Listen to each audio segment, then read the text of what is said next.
जल्दी जल्दी सारा काम करो फटाफट। Sorry, this is impossible for me, I can't do this. Excuse me, एक बार इधर आना। एक सेकंड आया। हाँ जी मैडम। ये तुमने जो अभी बोला, तुम्हें इसका मतलब पता है? हाँ जी मैडम, मुझे इसका मतलब पता है। क्या होता है? मैडम इसका मतलब ये होता है कि ये मेरे लिए नामुमकिन है, मैं इसको नहीं कर सकता। अच्छा, इसका मतलब तो ये है कि तुम्हें इंग्लिश आती है, आई एम राइट? जी मैडम, मुझे इंग्लिश आती है।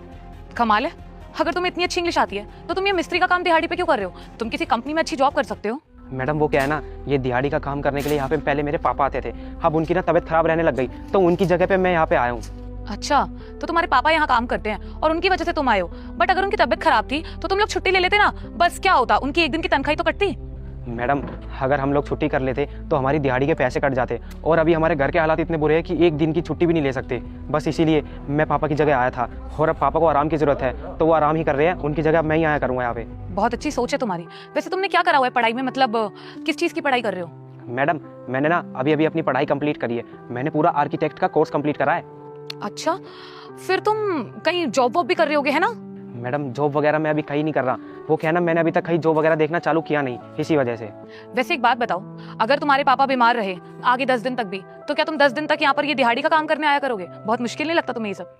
जी मैडम, 10 दिन तो क्या, अपने पापा के लिए पूरे 10 साल तक यहाँ पे आने के लिए तैयार हूँ मैं। जिस काम को करके मेरे पापा ने मुझे आज बचपन से इतना बड़ा कर दिया, उस काम को करने में मुझे कैसी शर्म।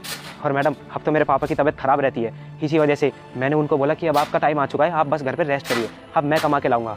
तो अब मेरा फर्ज बनता है बुढ़ापे में पापा का सहारा बनना, तो बस इसीलिए उनकी जगह यहाँ पे आके काम कर लेता हूँ मैं।